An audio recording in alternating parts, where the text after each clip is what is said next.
Lily Warren had learned to make herself invisible. Not literally, of course, but in the way that lonely teenagers do when they realize fighting for attention only makes things worse. She moved through the hallways of Roosevelt High like a ghost, carrying her lunch bag to the one place nobody else cared about anymore. The old garden behind the science building had been beautiful once. Now it was just a forgotten square of overgrown flowers and cracked concrete benches. The school had bigger priorities than maintaining a space students ignored. But Lily loved it here. The quiet felt like a blanket instead of a punishment. She sat on her usual bench, the one with flaking green paint, and unwrapped her sandwich. Turkey and cheese. Her mom always made the same thing, and Lily never complained. Complaining required energy she didn't have. Something glittered near the neglected flower bed. Lily paused mid-bite, watching. The glitter moved. Not like sunlight on water, but with purpose. She leaned forward, squinting. Were those insects? They were beautiful, whatever they were. Their bodies seemed to shimmer with colors that didn't quite make sense. Blues that were too blue. Golds that seemed to glow from within. She counted 6 of them, each about the size of a large beetle. They were clustered around a dandelion that had pushed through the cracked soil. As Lily watched, they moved in what looked like a pattern. Not the random scuttling of bugs, but something organized, almost like they were working together. Weird, she whispered. One of the creatures turned toward her voice. Lily froze. It was looking at her. She was certain of it. The thing had eyes, tiny and bright, and they were focused directly on her face. Her sandwich forgotten, Lily slowly set it down on the bench. She broke off a small piece of bread and tossed it gently toward the flower bed. The bread landed a few inches from the creatures. They didn't scatter. Instead, they approached the bread in a group. Lily watched, fascinated as they seemed to examine it. Then, moving with surprising coordination, they began to break off tiny pieces. It looked almost like they were sharing it, dividing it evenly among themselves. No way, Lily breathed. Insects didn't do that. Did they for the rest of lunch? She watched them.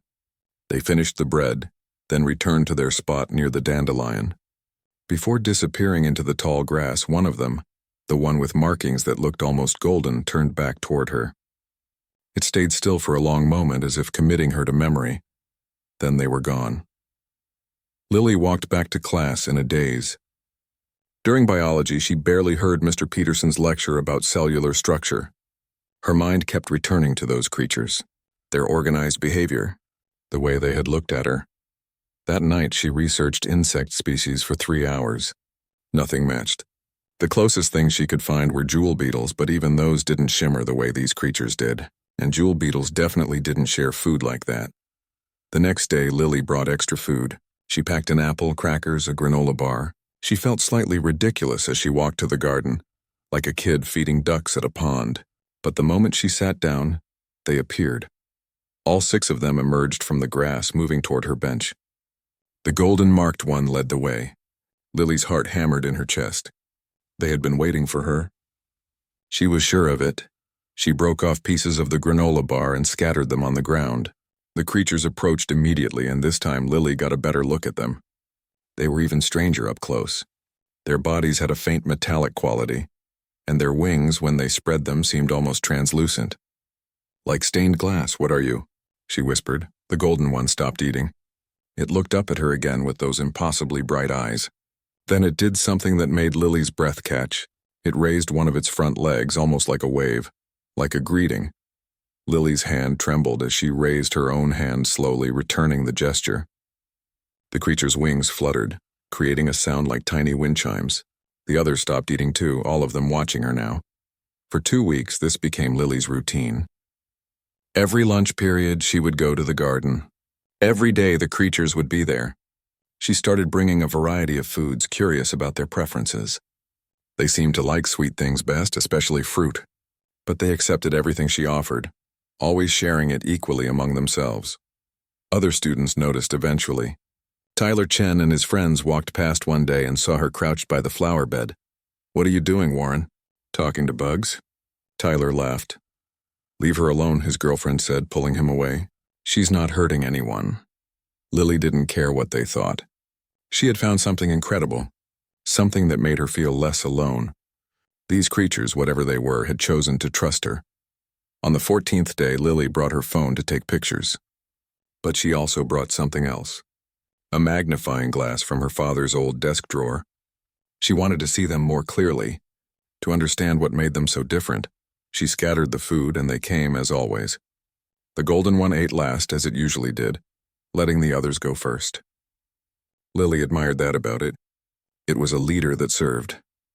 She picked up the magnifying glass and carefully positioned it to get a better look at the golden creature. It didn't run. Instead, it seemed to pose, staying perfectly still. Through the lens, Lily saw details that made her mind spin. The body wasn't organic. Not entirely. There were seams, joints that looked manufactured. The wings had patterns etched into them, designs too precise to be natural, and the eyes glowed with a light that came from within. These weren't insects. They were machines, or something like machines. Her hand shook, making the magnifying glass wobble. The golden creature reached out with one delicate leg. It was holding something. A tiny rod thinner than a needle. It lowered the rod to the bare soil and began to draw. Lily held her breath. The symbol appeared in the dirt, drawn with perfect precision. A circle with a wave pattern through it. Lily recognized it immediately. She had just seen it last week in her physics textbook. It was the symbol for electromagnetic radiation. The magnifying glass slipped from her fingers and hit the ground with a soft thud. The creature stood beside its drawing, waiting. Its companions gathered around it, all of them watching Lily with those glowing eyes. They knew physics. They understood symbols. They had been trying to communicate. And Lily realized with a shock that rolled through her entire body that she was not looking at Earth creatures at all. She was looking at visitors from somewhere else. Somewhere far away, and they had been waiting in her school garden for someone to notice them. Sleep refused to come that night. Lily lay in her bed staring at the ceiling, replaying everything in her mind. The symbol in the dirt, the manufactured bodies, the way they had watched her, waiting for understanding to dawn. Her laptop sat open on her desk, displaying the 100th search result for unexplained phenomena. Nothing came close to what she had seen. Flying robots, too large; nanobots, too small; alien life. The websites that suggested such things looked ridiculous, filled with blurry photos and conspiracy theories. But what else could they be? By dawn, Lily had made a decision. She needed to communicate with them properly. If they understood physics symbols, maybe they could understand other things. She spent her morning before school drawing simple pictures. A stick figure representing herself. A circle representing Earth, question marks. Yes and no options. Her mother noticed the dark circles under her eyes at breakfast. "Honey, are you feeling okay?" "You look exhausted." "Just had trouble sleeping," Lily said. "I'm fine." She wasn't fine. She was terrified and exhilarated and completely out of her depth. But she couldn't tell her mother. Not yet, maybe not ever. How could she explain something she barely understood herself? School dragged. Every class felt like torture. Lily watched the clock, counting down the minutes until lunch. Her carefully drawn pictures were folded in her pocket, and her hands kept reaching to touch them, making sure they were still there. When the bell finally rang, she practically ran to the garden. They were already there. All 6 of them, arranged in a neat line on the edge of the concrete bench. Waiting. The golden one stood at the front. Lily sat down slowly, her heart pounding so hard she could hear it in her ears. She pulled out her drawings and spread them on the bench. Then she pointed to the stick figure. "This is me," she said softly. "Human." The creatures moved forward in unison, examining the papers. The golden one tilted its body, studying the drawing from different angles. Then it looked up at Lily and moved its front legs in a motion that seemed like nodding. Lily's breath caught. "You understand?" She pointed to the next drawing, the one with the question mark next to a shape that was supposed to represent them. "What are you?" The golden creature turned to the others. They seemed to confer, their wings creating that wind chime sound. Then the golden one moved to the center of the bench. It began to walk in a pattern, a circle first, then a spiral moving outward. The pattern was deliberate, mathematical. Lily grabbed her phone and started recording. "I don't understand. Can you show me another way?" The creature stopped. It looked at her phone for a long moment. Then it did something extraordinary. It reached out and touched the screen with one delicate leg. The phone buzzed. The screen flickered. And then, impossibly, an image appeared. Not from Lily's files. from somewhere else. The image showed a star system, planets orbiting a sun that wasn't Earth's sun. The view zoomed in on one planet, small and blue, with 3 moons. Then the image changed, showing something being built, a structure, massive and complex, constructed in orbit around the planet. Lily's hands shook.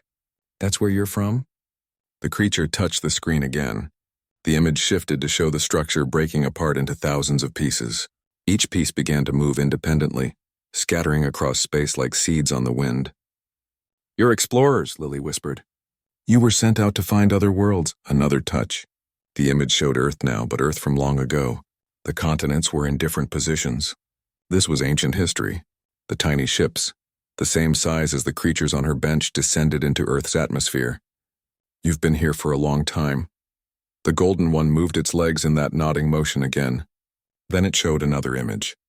Hundreds of these creatures scattered across the globe, in forests, in oceans, in deserts, watching, always watching. "Why?" Lily asked. "Why are you here? What are you looking for?" The creature paused. Then it showed a final image. It was a picture of Lily herself, sitting on the bench breaking bread and offering it. The image zoomed in on her face, on the gentle smile she wore when she fed them. Lily felt tears prick her eyes. "You're looking for kindness?" The creature's wings fluttered rapidly. The sound was almost like approval, like yes. Over the next week, Lily learned to communicate better with them. They could manipulate her phone in ways that seemed impossible, pulling up images and videos to explain concepts. They showed her their history. A civilization that had grown so advanced, they had learned to make themselves small.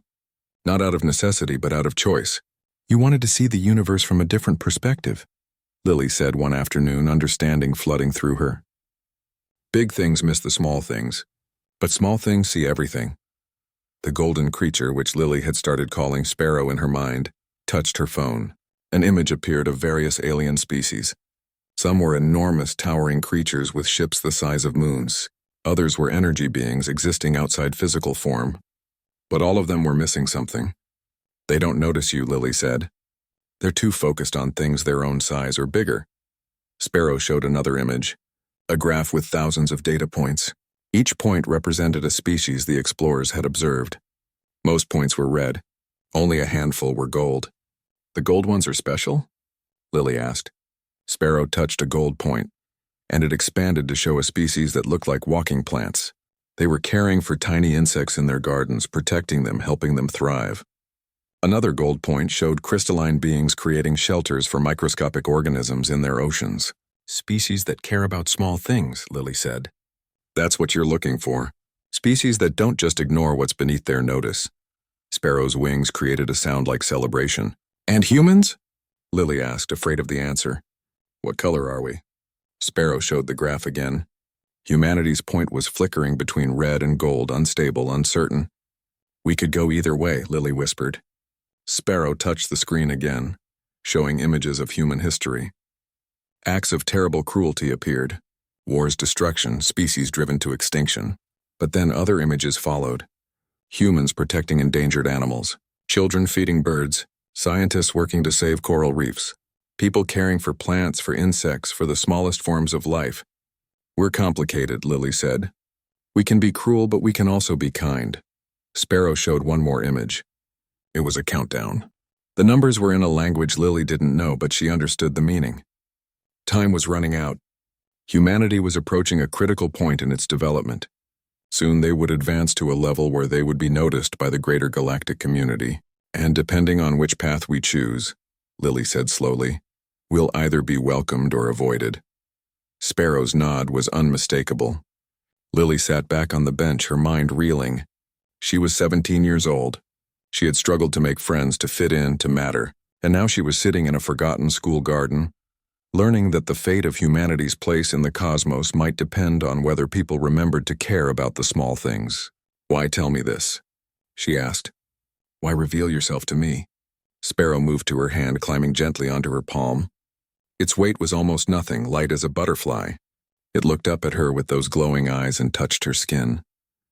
An image appeared in her mind, not on the phone this time, but somehow projected directly into her thoughts. She saw herself as they saw her, a young human who chose to sit alone rather than force herself into spaces where she wasn't wanted. A person who noticed the forgotten garden, who saw beauty in the neglected flowers, someone who shared food not expecting anything in return, not even recognition. You chose me because I was already paying attention to small things, Lily said, understanding. Sparrow's wings fluttered, yes, but I'm nobody, Lily protested. I'm just a lonely kid who eats lunch by herself. I can't speak for humanity. I can't make people change. Sparrow showed one final image, a single light in darkness, and then that light spreading to others and those to others still, until the darkness was gone. You want me to tell people, Lily said. You want me to share what I've learned. Sparrow stepped off her palm and returned to the bench. All 6 creatures arranged themselves in a line, watching her. Waiting for her decision, Lily looked at them, these ancient explorers who had traveled across the cosmos to watch and wait and hope. They had observed humanity for thousands of years, seen both the worst and best of what people could be. And somehow they believed one lonely teenager in a forgotten garden could make a difference. It was absolutely insane. But then again, so was everything else that had happened in the past 2 weeks. Okay, Lily said. I'll try, but I'm going to need help. I need to know more. About you, about the galaxy, about what's really out there. Sparrow touched her phone one more time. An address appeared on the screen. A name. Dr. Patricia Hughes, Professor of Biology and Consciousness Studies, Cambridge University. You want me to contact her? Sparrow nodded. Then the creatures began to walk toward the flower bed, ready to disappear into the grass. Wait, Lily called. Will you be here tomorrow? Sparrow turned back. Its wings caught the sunlight, scattering colors that shouldn't exist. It raised one leg in that gesture that had become familiar. A wave, a promise. They would be here. They would always be here, watching and waiting and hoping that humanity would choose the right path. Lily watched them disappear into the grass. Then she looked down at the name on her phone. This was really happening. She was going to have to tell someone. An adult, a scientist, someone who could help her understand how to share this impossible truth. She just hoped Dr. Hughes wouldn't think she was crazy. Dr. Patricia Hughes had received strange emails before. It came with being a scientist who studied consciousness in animals that most people considered too simple to have any. But the email from a high school student claiming to have discovered intelligent alien life in her school garden was unusual even by those standards. She almost deleted it. Her finger hovered over the button. Then she read it again, paying attention to the details. The student, Lily Warren, didn't sound hysterical. Her description was precise, careful. She included observations about behavior patterns, attempts at communication, physical descriptions that were oddly specific, and she had attached a video. Patricia opened the file, expecting nothing, probably some kind of elaborate student project or prank. The video showed a school bench in an overgrown garden. A girl's voice, young and uncertain, spoke off camera. I know this sounds impossible. I wouldn't believe it either. But please just watch. The camera zoomed in on the ground near a flower bed. 6 small creatures moved into frame. They were unlike anything Patricia had ever seen. Their movement was too coordinated for insects. Their bodies reflected light in ways that seemed wrong, unnatural. The girl's hand appeared, dropping crumbs of food. The creatures approached in a group, and Patricia leaned closer to her computer screen. They were dividing the food, sharing it. That was already strange enough. But then one of them, marked with what looked like golden patterns, approached a piece of paper lying on the ground. The paper had simple drawings on it. Shapes, symbols, question marks. The golden creature studied the drawings, then began to move in a deliberate pattern. A circle, then a spiral. Mathematical precision in every movement. Oh my God, Patricia whispered. The video continued. The creature approached what looked like a phone lying on the bench. It touched the screen. The screen flickered and an image appeared. An image that definitely wasn't from any app Patricia recognized. It showed a star system, alien and beautiful. The video ended. Patricia sat back in her chair, her heart racing. This was either the most elaborate hoax she had ever seen, or it was real. And if it was real, then everything humanity thought it knew about its place in the universe was wrong. She typed a response before she could talk herself out of it. Miss Warren, I'll be in Roosevelt on Friday. Please meet me at the location you described. And please don't share this information with anyone else until we can verify what you found. 2 days later, Patricia found herself standing in a forgotten school garden, feeling ridiculous. A security guard had let her onto the campus after she explained she was meeting a student for a mentorship interview. It wasn't entirely a lie. Lily appeared right on time, a thin girl with dark circles under her eyes and a nervous energy that radiated from every movement. She carried a lunch bag and a phone, and she looked at Patricia with a mixture of hope and fear. "Dr. Hughes, thank you for coming. I know this sounds crazy." "Most important discoveries sound crazy at first," Patricia said, trying to sound calm despite her racing heart. "Show me." Lily sat on the bench and pulled food from her bag. She arranged it on the concrete, then waited. For a long moment, nothing happened. Patricia was about to speak when movement caught her eye. They emerged from the grass like something from a dream. 6 creatures, each one impossible and beautiful. Patricia's breath caught in her throat. The video hadn't captured how they actually moved, how they seemed to shimmer with colors that shifted depending on the angle of view. "The gold one is the leader," Lily whispered. "I call it Sparrow. I know that's silly, but I had to call it something." Patricia couldn't speak. She watched as the creatures approached the food, and her scientific mind cataloged details even as her sense of reality crumbled. The way they moved in formation, the way they communicated through gestures too precise to be instinctive, the way they divided resources with mathematical equality. These weren't animals. These weren't even Earth life forms. "May I?" Patricia asked, pulling a magnifying glass from her bag. Lily nodded. "They don't mind. They actually seem to like being observed." Patricia knelt on the ground, not caring about the dirt on her expensive pants. Through the magnifying glass, she saw what Lily had tried to describe in her email. The bodies were constructed, not grown. Seams and joints that spoke of manufacturing. Wings with etched patterns too perfect to be natural evolution. Eyes that glowed with internal light. Artificial intelligence? Patricia wondered aloud. Some kind of probe? Sparrow approached her magnifying glass. It looked directly at her through the lens, and Patricia had the unmistakable sense of being evaluated. Judged. Then it moved to Lily's phone, which the girl had placed on the bench. "They can interact with technology," Lily explained. "Watch." Sparrow touched the screen. Images began to appear, and Patricia watched in stunned silence as a story unfolded. A civilization that had achieved something humans hadn't even dreamed of. The ability to exist at any scale by choice. They had made themselves small to explore the universe from a perspective that larger beings ignored. "They've been here for thousands of years," Lily said softly. "Watching us, waiting to see what kind of species we would become." Patricia's hands trembled. "Waiting for what?" Sparrow showed more images. The graph with flickering points. The comparison of species across the galaxy. The countdown that suggested humanity was approaching a critical moment. "They're testing us," Patricia said, understanding. "Not with violence or challenge. They're testing whether we notice things that don't benefit us directly. Whether we care about life that's smaller, different, unable to offer us anything in return." "Exactly," Lily said. "And right now we're on the edge. We could go either way." Patricia sat down heavily on the bench. Her entire worldview was reorganizing itself in real time. "Why reveal this now? Why reveal it to you specifically?" Lily looked embarrassed. "Because I shared my lunch. Because I was lonely and they were there and it seemed like the right thing to do. I didn't expect anything from them. I just wanted to be kind." "Simple compassion," Patricia whispered. "That's what they were looking for. Not technology or intelligence or power, just the willingness to be kind to something small." Sparrow's wings fluttered, creating that wind chime sound. Agreement. Patricia looked at the 6 creatures, her mind racing through implications. If this gets out, the world will change overnight.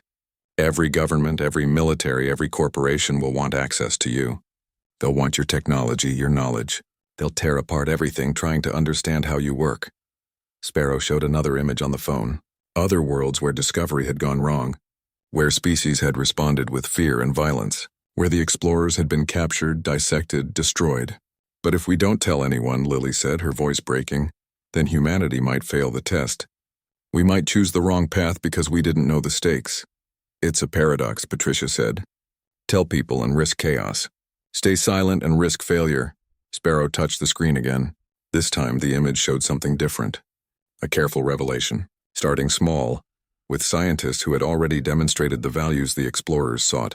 People who had dedicated their lives to understanding and protecting the small and overlooked. "You want to tell people slowly," Patricia said. Building a network of those who already understand what matters. Sparrow nodded. Patricia looked at Lily, this brave teenager who had stumbled into the most important discovery in human history because she had been kind to what she thought were bugs. Are you prepared for how hard this will be? Once we start telling others, your life will never be the same.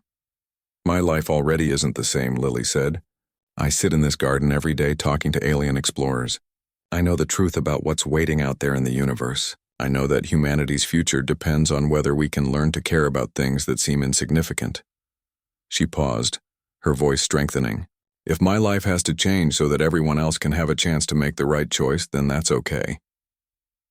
Patricia felt a surge of respect for this quiet girl. Then we'll do this together. Carefully. I know 3 other researchers I trust completely. People who have spent their careers arguing that size doesn't determine worth. We'll start with them.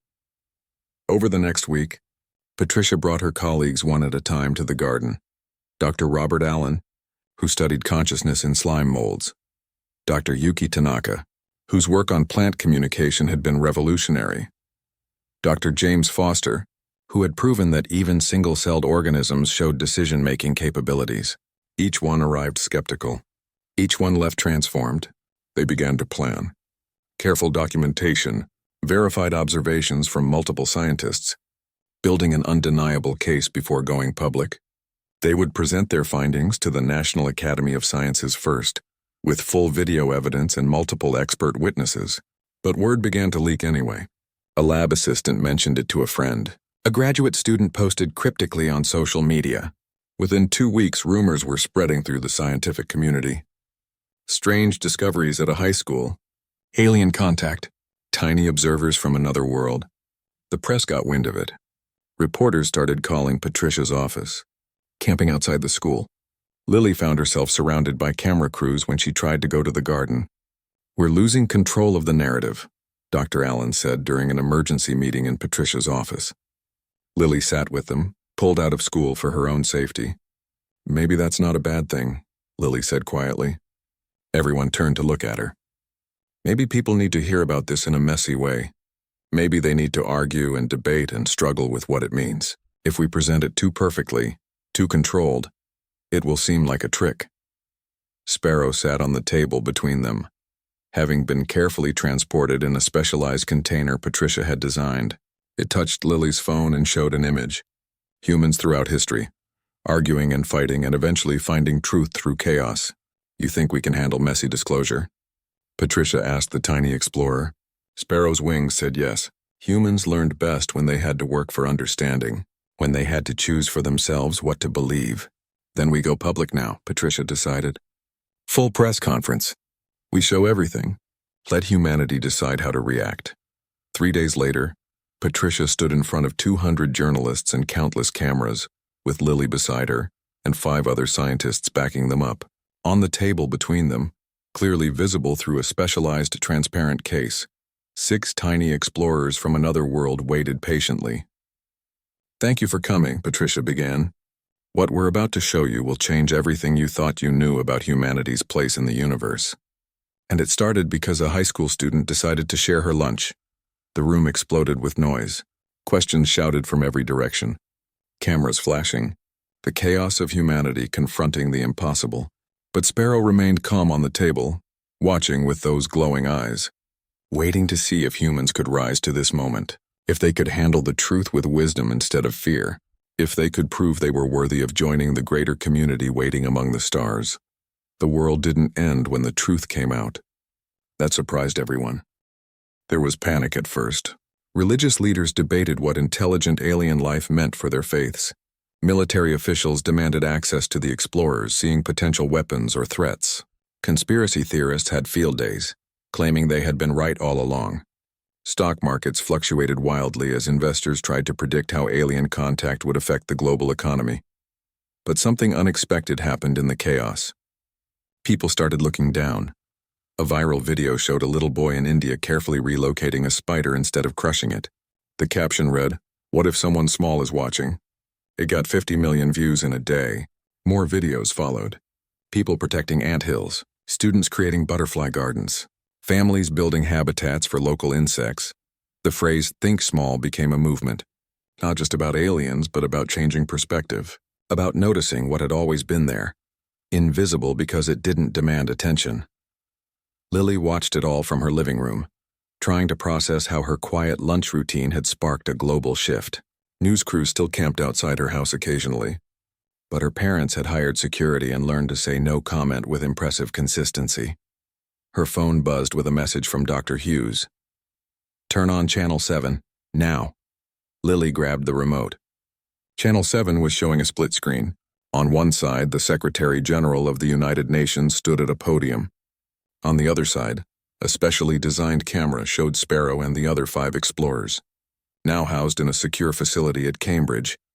"We have been in careful communication with the beings who call themselves the Drathni," the Secretary General said. "Through technology they have shared with Dr. Hughes and her team, we have learned to translate their language. Today they have agreed to make their first official statement to humanity." The camera focused on Sparrow. A voice emerged from speakers, synthesized but carrying emotional weight that no computer should have been able to generate. "People of Earth," the voice said, "we have walked among you for 3,000 years. We have witnessed your wars and your peace, your cruelty and your compassion, your capacity for destruction and your capacity for love. We have seen you at your worst and at your best, and we have been waiting to see which version of yourselves you would ultimately choose to be." Lily's mother sat down heavily on the couch beside her. "This is really happening. For 3 millennia we have asked the same question across hundreds of worlds," Sparrow's voice continued. "Does this species notice those who cannot benefit them? Do they extend compassion beyond their immediate gain? Do they protect the small, the weak, the overlooked? Because these qualities, more than any technology or power, determine whether a species can peacefully exist in a galaxy of infinite diversity." The camera zoomed in slightly. Sparrow's wings caught the light. "You are not the first species we have tested, nor will you be the last, but you are unique. Most species, when they achieve intelligence and technology, look only outward and upward. They seek to conquer the large, to dominate the powerful. They forget about the small things that make existence meaningful. They lose their capacity for wonder at the tiny miracles that surround them. Humanity has not forgotten, not completely. You still stop to watch butterflies. You still protect endangered beetles. You still care for plants that serve no purpose but beauty. This capacity, this attention to the overlooked, is what caught our interest. It is why we chose to reveal ourselves." The Secretary General leaned forward. "What happens now? You've been testing us. Have we passed or failed?" Sparrow's wings fluttered. "That is not for us to determine. The test is ongoing. It will continue for as long as your species exists. Every day, every human makes choices. To notice or to ignore, to protect or to exploit, to see worth in all scales of life or only in what benefits them directly. The test is not a single moment. It is every moment. But we can tell you this," Sparrow continued. "You have attracted the attention of others. 3 other civilizations, ancient and vast, have been watching our work. They have been waiting for proof that you deserve their contact, that you are ready." The room erupted with noise, reporters shouting questions. But Sparrow wasn't finished.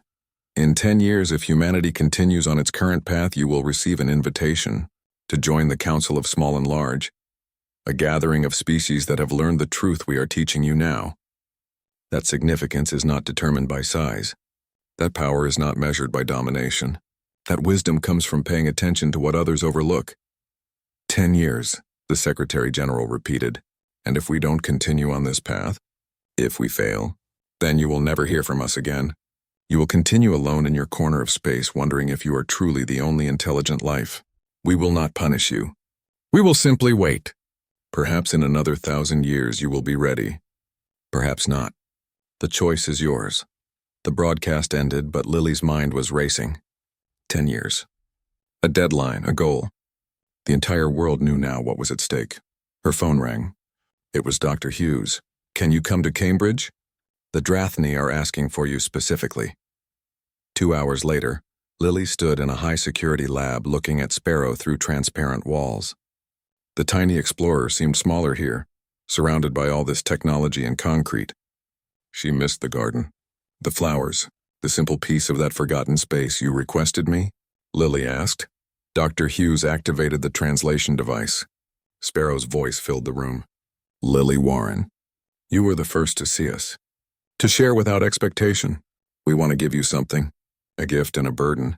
A section of the wall slid open. Another explorer emerged, one Lily had never seen before. It was marked with patterns of silver and blue, and it carried something in its tiny legs. A device no bigger than a grain of rice. This is a communicator, Sparrow explained. With it, you can speak to us anytime, anywhere.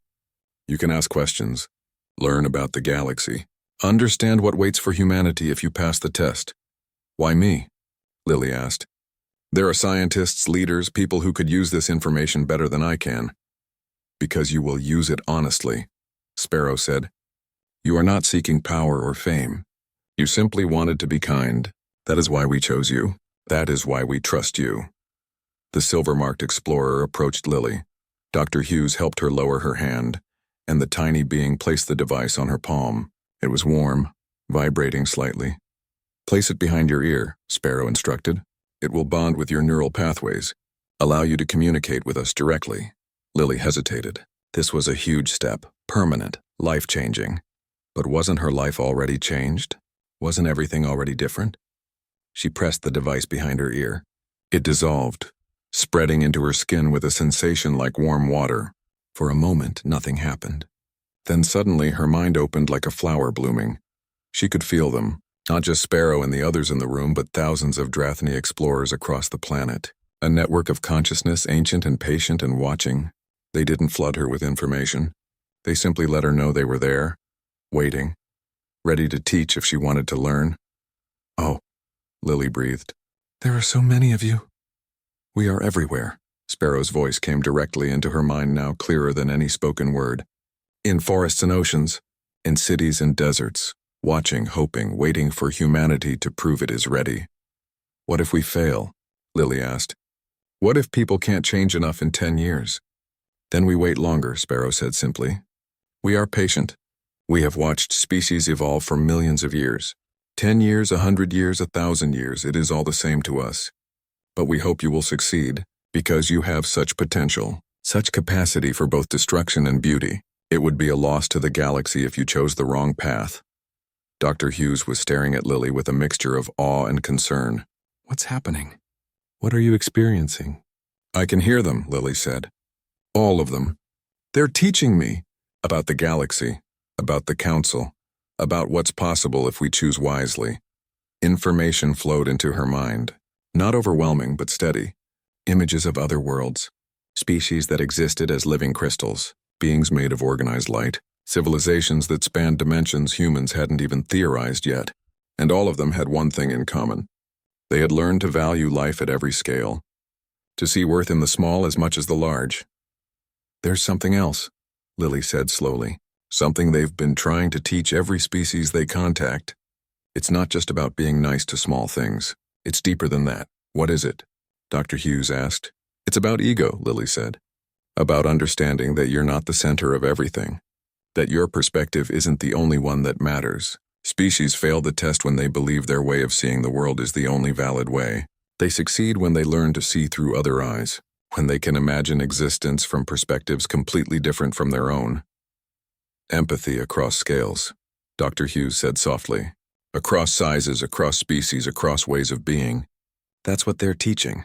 Yes, Sparrow's voice confirmed. And humanity has this capacity. You write stories about beings unlike yourselves.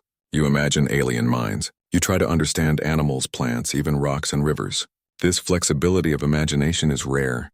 Precious, it is why we have hope for you. Lily felt tears on her cheeks. The weight of it all was crushing and uplifting at the same time. What do I do with this? I'm just one person. I can't make humanity change. You don't have to, Sparrow said gently. You just have to share what you learn. Tell your story. Help others understand what's at stake. The change has already begun. You saw it. People looking down, noticing, protecting, caring. You started something, Lily Warren. Now others must choose to continue it. Over the next months, Lily became a voice for the movement. Not because she wanted fame, but because she had knowledge no one else possessed. She spoke at schools, at conferences, at gatherings of scientists and leaders. She told her story simply. A lonely girl who shared her lunch, and how that simple act revealed a truth about what makes species truly advanced. Some people listened. Others dismissed her as a pawn or a fool. But slowly, measurably, attitudes shifted. Environmental protection strengthened. Funding for studying small ecosystems increased. Children grew up learning that size didn't determine value, that the tiny ant on the sidewalk might be as worthy of consideration as any human. It wasn't perfect. There was still cruelty, still exploitation, still people who looked at the world only through the lens of personal gain. But there was also growing awareness, a sense that humanity was being watched, judged, given a chance to be better than it had been. And in gardens and forests, in oceans and deserts, the Drathni continued their patient observation, waiting to see what choice humanity would ultimately make. 5 years passed like water through fingers. Lily turned 22, graduated from university with degrees in biology and philosophy, and found herself constantly traveling. Speaking engagements, interviews, consultations with governments trying to understand what the Drathni wanted from humanity. The world had changed, but not enough. Not yet. Environmental indicators showed improvement. Global cooperation on protecting small ecosystems had increased by 40%. Children's education now included mandatory lessons about the value of all life, regardless of size.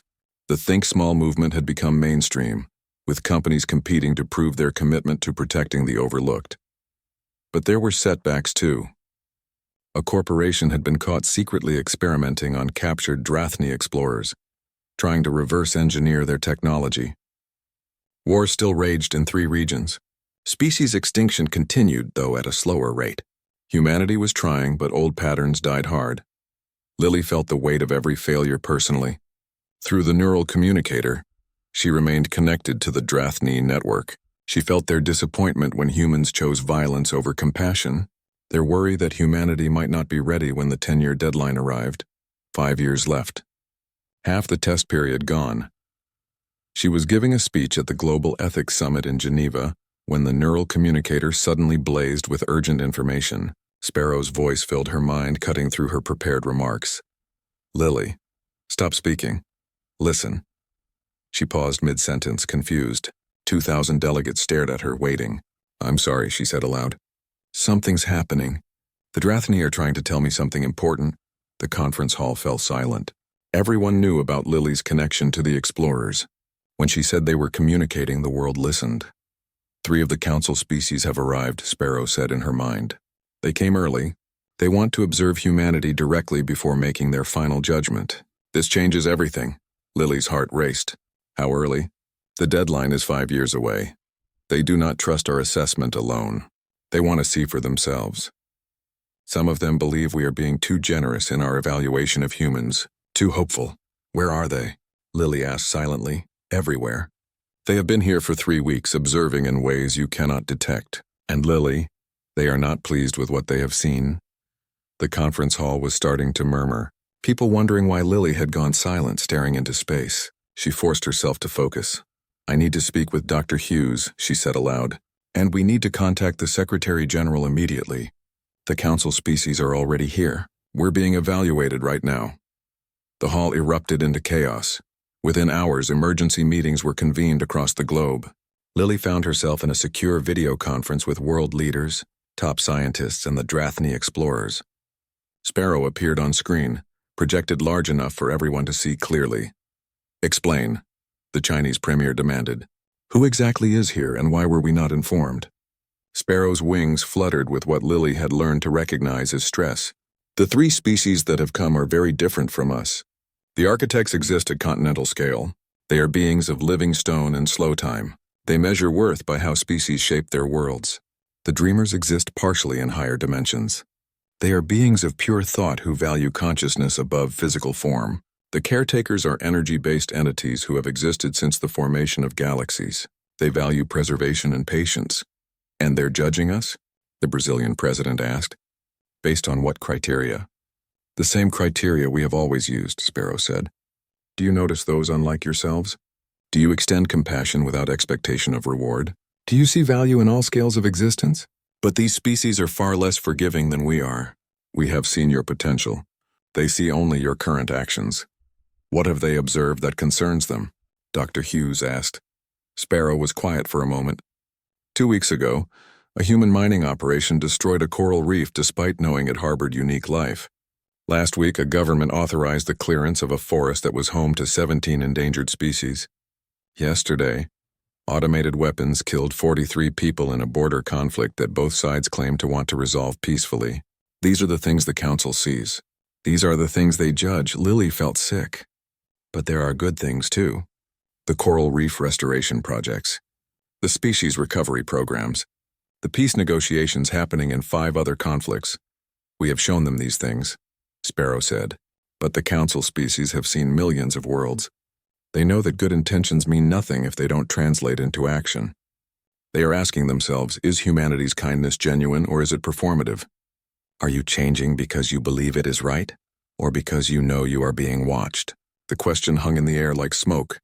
That's not fair, the Secretary General said. We're trying. Real change takes time. We can't transform an entire species in 5 years. The architects have watched worlds change in minutes, Sparrow replied. The dreamers exist outside time as you understand it. The caretakers have seen galaxies evolve. They do not think in human timescales. They think in terms of patterns and choices. And right now, the pattern they see is inconsistency. Humanity says it values small things but then destroys them for profit. You speak of compassion but practice violence. You claim to be changing, but the fundamental structures of your civilization remain the same. So we've already failed, Lily said quietly. That's what you're saying. No, Sparrow said, and there was something fierce in the translated tone. I am saying you are on the edge. The council has not decided. They are here to observe one specific thing. They want to see how humanity responds when the test becomes harder, when choosing compassion requires real sacrifice, not just convenient kindness.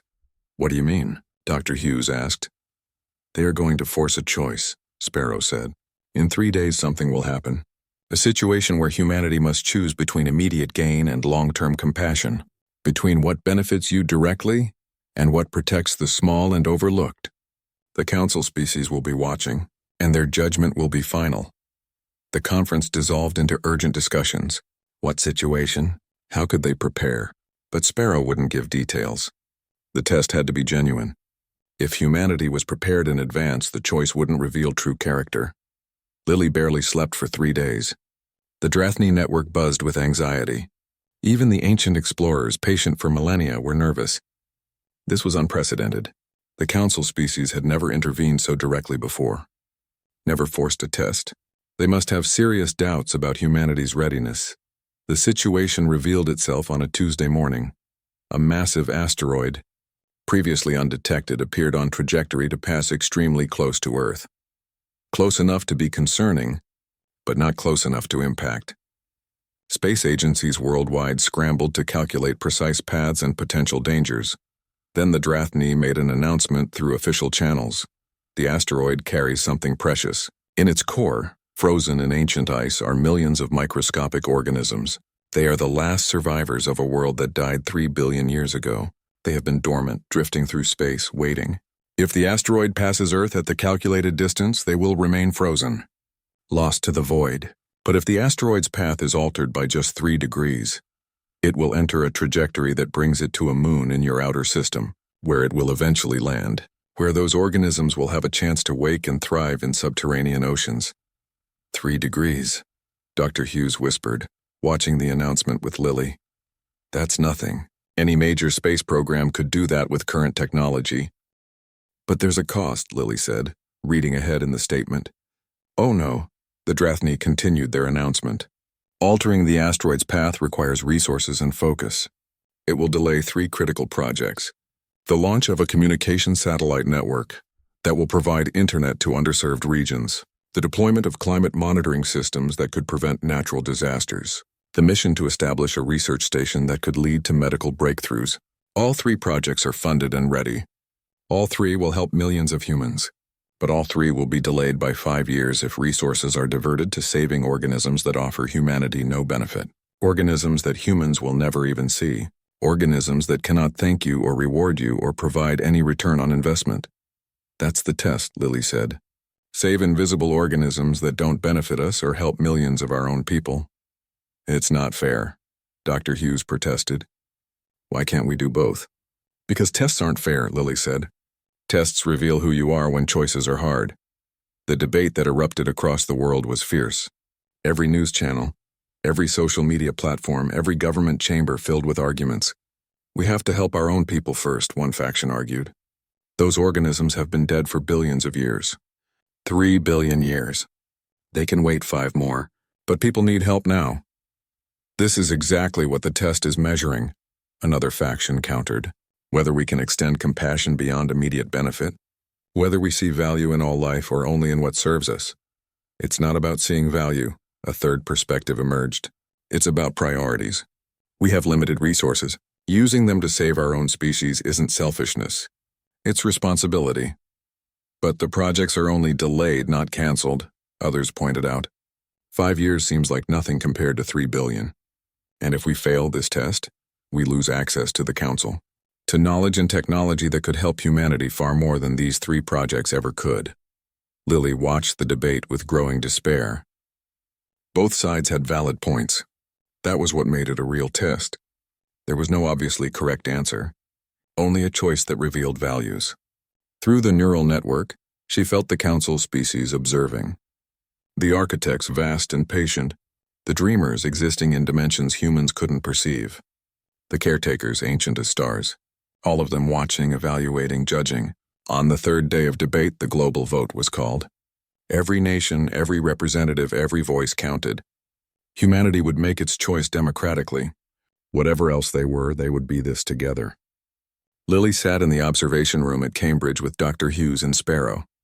The tiny explorer was motionless on the table, connected to the neural network, monitoring the vote counts as they came in. "It's close," Dr. Hughes said, watching the numbers. "Incredibly close. 51% to alter the asteroid's path. 49% to proceed with the human benefit projects. The margin was razor-thin. Millions of people choosing compassion over convenience. Millions of others choosing practicality over philosophy. It's enough," Sparrow said. "Barely, but enough. Humanity chose to help life that offers no benefit. That is the answer the Council needed. But almost half chose the other way," Lily protested. "Almost half put human needs first." "Exactly," Sparrow said. "Almost half. Not 90%, not 70. Almost half of humanity chose the harder path. That is far better than most species manage. The Council expected perhaps 20% to choose compassion over convenience.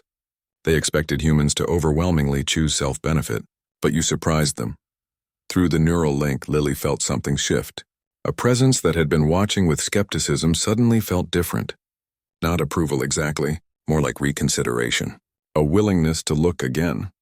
The asteroid alteration mission launched within a week, a joint effort of space agencies worldwide, proving that when humanity chose to act with purpose, it could move with remarkable speed. Lily watched the launch from Cape Canaveral, feeling the neural network hum with something that might have been hope. The Council species remained silent for 3 months. They observed as humans redirected the asteroid. They watched as teams worked overtime, postponing the other projects without complaint. They saw news coverage of children explaining to their parents why saving invisible organisms mattered, but they said nothing about their judgment. Lily continued her work, traveling and speaking, but uncertainty followed her like a shadow. Had the test been enough? Had humanity truly proven itself, or had the slim vote margin revealed fatal flaws? Then, on a quiet Tuesday morning, Sparrow appeared in her apartment in Boston, not through video call or hologram, but physically present. 6 explorers materialized on her kitchen table, and Lily nearly dropped her breakfast bowl. "You can teleport?" she asked, shocked. "We have always been able to do many things," Sparrow said through the neural link. "We simply chose not to reveal all our capabilities. But now the time for secrets has passed. The Council has made their decision. They want to speak with you directly." "Me? Why not world leaders? The Secretary General? Scientists?" "Because you were the first.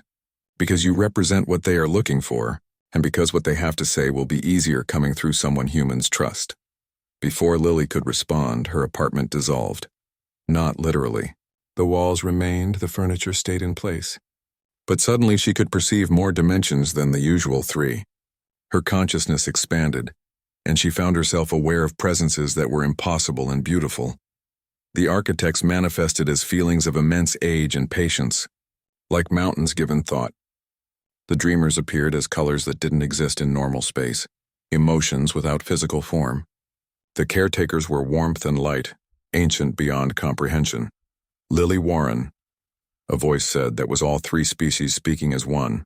We have observed your species for 143 of your days. We have watched you debate and struggle and choose. We have seen your flaws and your virtues, and we have reached a conclusion.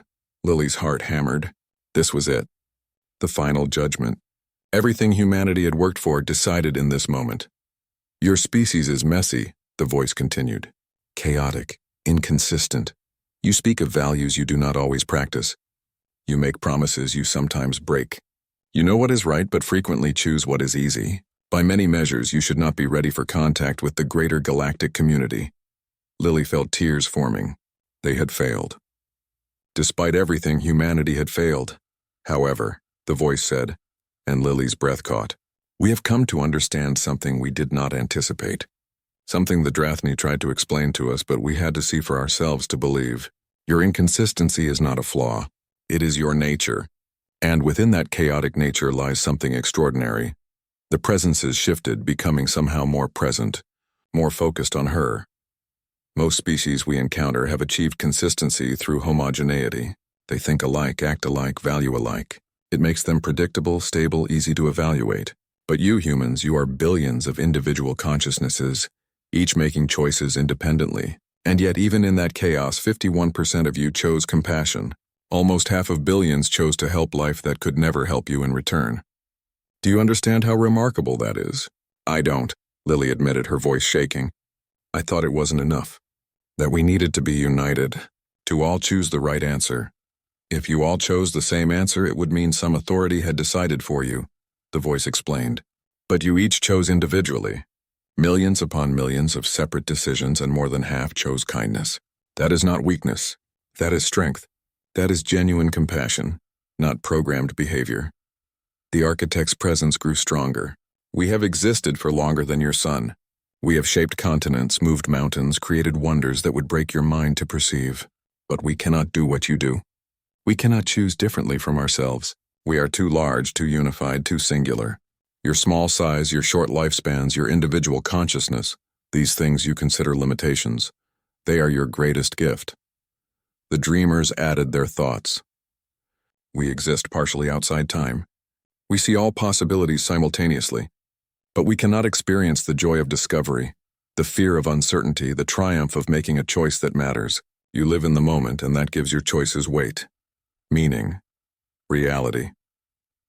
The caretakers spoke last, their presence warm as starlight. We have preserved life for billions of years. We know value when we see it.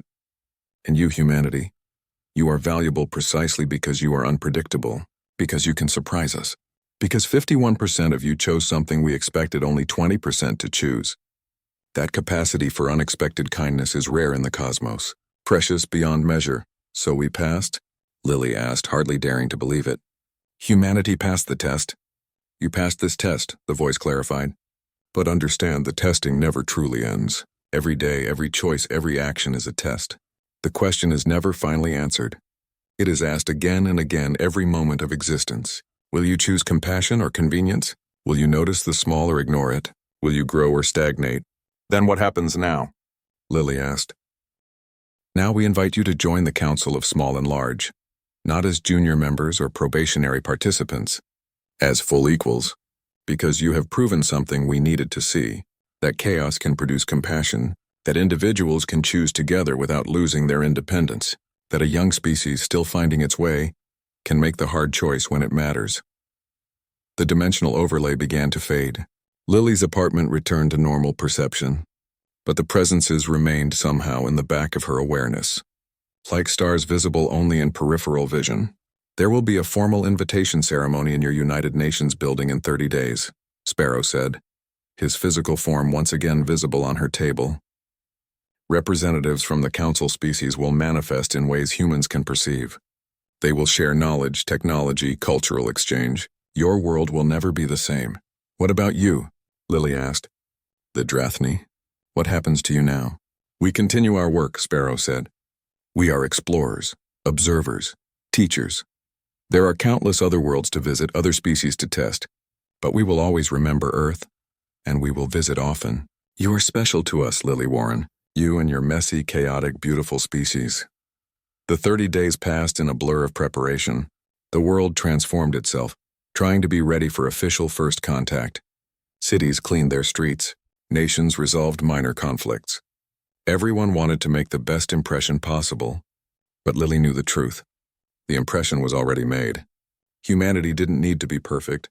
They just needed to be genuinely trying, to keep making the choice over and over, to notice the small things, to extend compassion beyond convenience, to see value in all scales of existence. The ceremony was broadcast to every screen on Earth. Billions watched as representatives from the council species manifested in the Great Hall. The architects appeared as a living mountain of crystal and stone, small enough to fit indoors but radiating ancient power.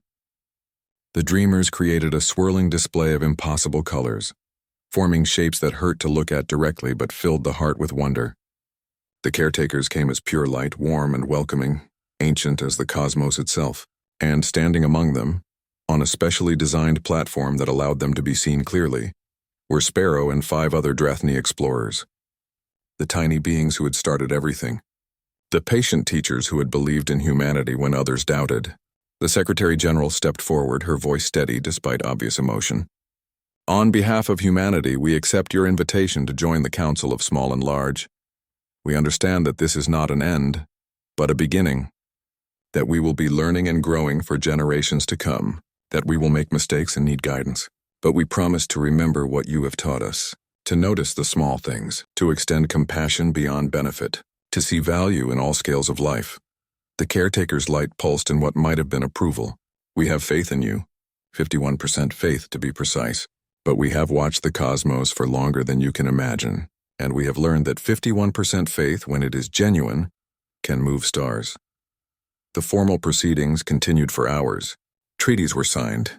Knowledge-sharing agreements were established. The first human delegation was selected to visit Council worlds. The first Council observers were welcomed to embed with human societies. But the moment that mattered most came at the end. A young girl, carefully selected by lottery to represent Earth's children, approached the platform where Sparrow stood. She was 9 years old, nervous and excited. She carried a small box. "I brought lunch," the girl said shyly. "I wanted to share it with you, like Lily did, to say thank you for giving us a chance." Sparrow's wings fluttered with what Lily had learned to recognize as joy. "We would be honored to share your lunch, young one. What is your name?" "Sophie," the girl said. "And this is my sister Amy and my friend David. We all brought food. We thought maybe we could sit with you and the other explorers and just eat together, like friends do." In that moment, watching a 9-year-old girl sit on the floor of the United Nations to share lunch with alien explorers, Lily felt the last of her doubt fade away. This was it. This was what humanity had to offer the cosmos. Not weapons or technology or power, but the simple instinct to share, to connect, to extend friendship to the unfamiliar. The broadcast cameras captured it all. Sophie and her friends sitting cross-legged on the polished floor, carefully dividing sandwiches and fruit. The Drathni explorers accepting pieces with their delicate legs, their wings creating soft chiming sounds. The council species observing with what could only be approval. And somewhere in the hall, probably by design, a group of actual Earth insects had wandered in. A line of ants crossing the floor, ignored by security but noticed by David, who carefully moved his sandwich away from their path to avoid disturbing them. "See?" Sparrow said through the neural link, speaking just to Lily. "This is why we believed in you. This is why we waited 3,000 years. Because at your core, when you are not trying to impress or achieve or prove yourselves, you are kind. You notice. You share. You care about beings who cannot benefit you. And that, Lily Warren, is what makes a species truly advanced." Later that night, after the ceremonies ended and the world began to process what had happened, Lily returned to Roosevelt High School. The garden was overgrown again, unchanged despite everything that had happened. She sat on the old bench with the flaking green paint and pulled out a sandwich her mother had made. Turkey and cheese, same as always. Sparrow appeared beside her, along with the 5 explorers she had first fed 5 years ago. They had come full circle, back to where it all began, a lonely girl sharing lunch with beings she thought were insects. "Thank you," Lily said softly, "for choosing me. for trusting humanity, for teaching us what we needed to learn. Thank you for being someone worth choosing, Sparrow replied, for having the compassion to notice us, the courage to speak for us, the wisdom to help others understand. You changed the course of your entire species, Lily Warren, all because you decided to share your lunch. Lily broke off pieces of her sandwich and laid them out carefully. The explorers gathered around, sharing the meal as they had done hundreds of times before. But now it meant something different. Now it was not just a lonely girl and strange creatures. It was a human and her teachers, friends who had guided humanity toward its best possible future. What happens now? Lily asked. For you, I mean. Do you stay on Earth? Some of us will stay, Sparrow said, as ambassadors and teachers and friends. Others will return to the stars. There are always more worlds to explore, more species to test, more chances to help consciousness expand across the cosmos. But we will never forget this world, or the girl who saw us when no one else could. I wasn't special, Lily protested. I was just lonely and wanted something to care about. That is what made you perfect, Sparrow said. You cared without expectation. You gave without requiring return. You noticed what everyone else overlooked. That is the definition of special, Lily Warren.